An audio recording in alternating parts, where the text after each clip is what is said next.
আল্লাহ রাসূল তার দাওয়াতি কাজ চালিয়ে যাচ্ছিলেন, যখন তাকে এভাবে বলে যখন হলো না, তখন মক্কার লোকজন মনে করলেন যে মুহাম্মদকে এইভাবে কথা বলে তার কাছ থেকে লোককে দূরে রাখা যাবে না, আমরা তার বিরুদ্ধে অপপ্রচার চালাই। কি অপপ্রচার? তারা কমিটি গঠন করলেন। কমিটি গঠন করে সিদ্ধান্ত নিলেন যে সামনে হজের মৌসুম, অনেক মানুষজন হজ করার জন্য আসবে মক্কাতে।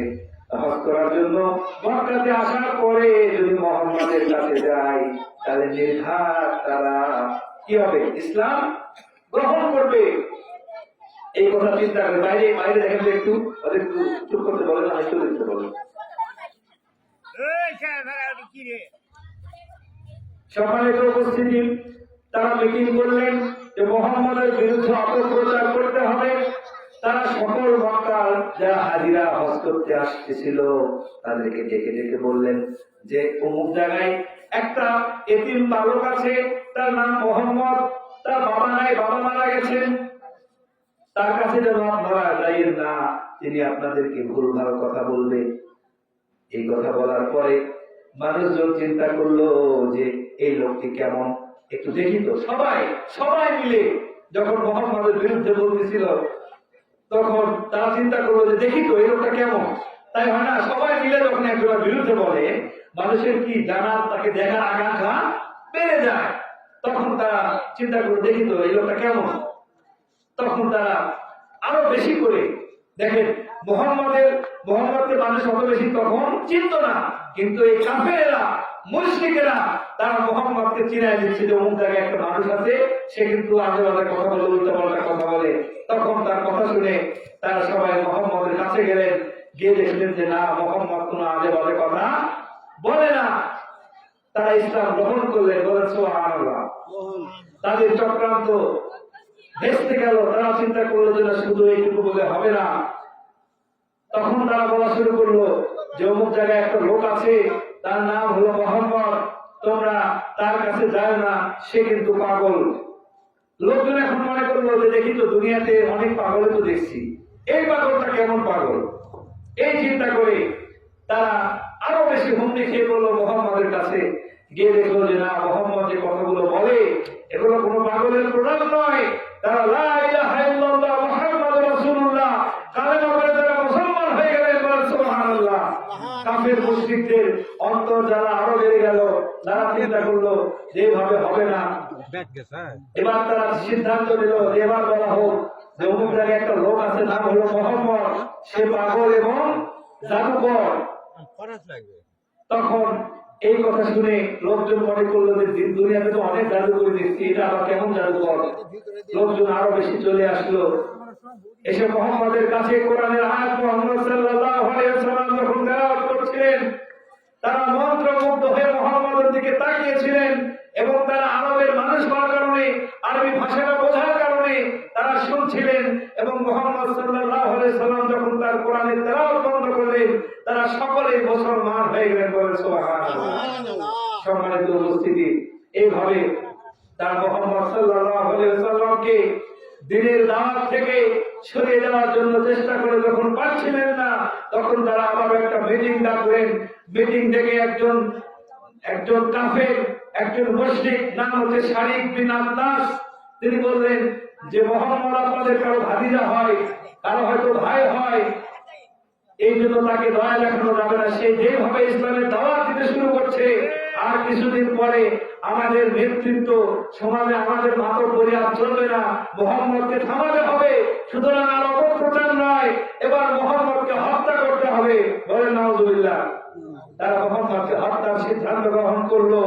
সম্মানিত উপস্থিতি, তারা মুহাম্মদকে হত্যার জন্য তারা মুহাম্মদের বাড়ি চারিদিকে তারা ঘিরে ধরলো। রাত্রিবেলা ঘিরে ধরার পরে যখন তার দরজায় নক করা হলো, তখন আবু বকর রাদিয়াল্লাহু আনহু তিনি উঠলেন, উঠে বললেন যে ইয়া রাসূলুল্লাহ।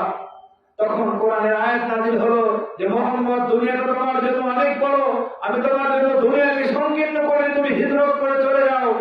তার গেট খোলা হলো। গেট খুলে দেখলো চারিদিকে অস্ত্র সজ্জিত অবস্থায় কাফেররা চারিদিকে ঘিরে রেখেছে, বের হবে কেমনে। সম্মানিত উপস্থিতি, এই অবস্থা দেখে আবু বকর রাদিয়াল্লাহু আনহু চিন্তিত হয়ে গেলেন। রাসূল সাল্লাল্লাহু আলাইহি ওয়াসাল্লামকে বললেন, ইয়া রাসূলুল্লাহ, আমাদের বাড়ির চারিদিকে কাফেররা, মুশরিকেরা অস্ত্র সজ্জিত অবস্থায় তারা আমাদেরকে হত্যা করার জন্য অপেক্ষা করছে, এখন আমরা কি করব? আল্লাহ নবী আবু বকরের কথা শুনে তিনি হতাশ হলেন না, তিনি কোনো ভয় পেলেন না। তিনি চিন্তা করলেন যে আমাদের সাথে শুধু আমরা দুইজন নয়, আমাদের সাথে আর একজন আছে। তিনি হলেন কে বলেন তো? আমি আর তুমি আবু বকর দুইজন শুধু নয়, আমাদের সাথে আরেকজন আছে, তিনি হলেন আল্লাহ রাব্বুল আলামিন। সুতরাং আমাদের কোনো ভয় নেই। আল্লাহ তাআলা তখন কোরআনের আয়াত নাযিল করলেন। আমি শুধু অর্থ বলছি। আল্লাহ বললেন, তুমি এক মুষ্টি বালি নাও, নিয়ে তুমি ছুঁড়ে দাও। আল্লাহ রাসূল এক মুষ্টি বালি নিলেন, নিয়ে ছুঁড়ে দিলেন কয় দিকে? বালি ছুঁড়লে কয় দিকে যায়? একদিকে। আল্লাহ রাসূল বালি ছুঁড়লেন একদিকে, সাথে সাথে সমস্ত চারিদিকে কাফেররা চোখের মধ্যে বালি ঢুকে গেল। তারা চোখ দৌড়াদৌড়ি শুরু করলো। মুহাম্মদ এবং আবু বকর তাদেরকে ধাক্কা দিয়ে সরিয়ে তারা মক্কা থেকে মদিনার দিকে হিজরত করলেন। বলেন সুবহানাল্লাহ। আল্লাহ রাব্বুল আলামিন আমাদের নবীকে এইভাবে সহযোগিতা করেছেন। তিনি যাইতে যাইতে তারা বুঝতে পারলেন ঘরের মধ্যে যে দেখলেন যে কেউ নাই। তারা মুহাম্মদ সাল্লাল্লাহু আলাইহি ওয়াসাল্লামের পিছনে পিছনে তারা খুঁজতে শুরু করলো এবং পথ যাইতে যাইতে শুরু করলো। সকল কাফেরেরা প্রায় কাছাকাছি চলে এসেছে মুহাম্মদ সাল্লাল্লাহু আলাইহি ওয়াসাল্লামের কাছাকাছি। আসার পরে মুহাম্মদ সাল্লাল্লাহু আলাইহি ওয়াসাল্লাম দেখতে পেলেন যে সামনে একটা গুহা। গুহার নাম হলো গারে সুর। কি নাম বলেন? গারে সুর। এই গুহার মধ্যে আল্লাহ নবী আবু বকরকে সাথে নিয়ে এই গুহার মধ্যে প্রবেশ করলেন। প্রবেশ করার পরে কিছুক্ষণ অপেক্ষা করার পরে তখন আল্লাহ তাআলা সেখানে কুদরত দিয়ে সেখানে রহমত বর্ষণ করে সেখানে আবু বকর রাদিয়াল্লাহু আনহু দেখতে পেলেন কুয়ার মুখ দিয়ে দূর থেকে কার যেন পা দেখা যায়। মানে শত্রুরা অটোমেটিক গুহার কাছাকাছি চলে এসেছে।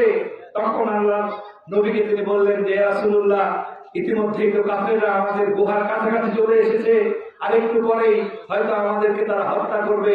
আল্লাহ রাসূল বললেন, লা তাহজান ইন্নাল্লাহা মা'ান। হে আবু বকর, ভয় পেও না। তখন যে কথা বলেছিল আবার বললেন যে ইন্নাল্লাহা মা'ান, তুমি ভয় পেও না। তুমি তো মনে করতেছো যে আমি আর তুমি আবু বকর দুইজন না, আমাদের সাথে আরেকজন ব্যক্তি আছে। তিনি হলেন বিশ্বজাহানের একক ছত্র অধিপতি, সকল ক্ষমতার অধিকারী, যিনি আমাদের প্রিয়, আমাদের রহমতের দয়ার আল্লাহ, আল্লাহ রাব্বুল আলামিন আমাদের সাথে আছেন। বলেন সুবহানাল্লাহ।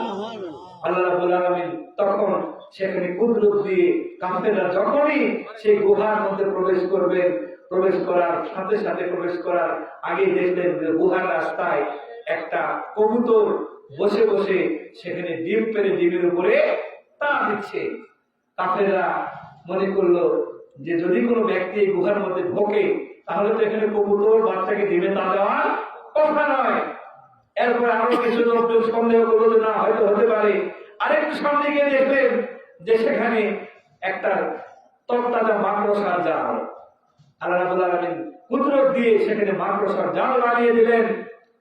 আমার ভাইরা, মাকড়সার জাল যখন বানিয়ে দিলেন, কাফেররা তখন মনে করলো যে এর মধ্যে, এই গুহার মধ্যে যদি কোনো মানুষ প্রবেশ করে তাহলে তো এখানে মাকড়সার জাল থাকার কথা নয়। তখন তারা সেখান থেকে ফিরে চলে গেলেন। বলেন সুবহানাল্লাহ। এইভাবে আমার রাসূলকে আমার আল্লাহ রহমত দিয়ে অদৃশ্য সৈন্যের মাধ্যমে আমার রাসূলকে দ্বীনের দাওয়াত দেওয়ার জন্য, দ্বীনের কাজ করার জন্য তারা সহযোগিতা করেছিল। বলেন সুবহানাল্লাহ।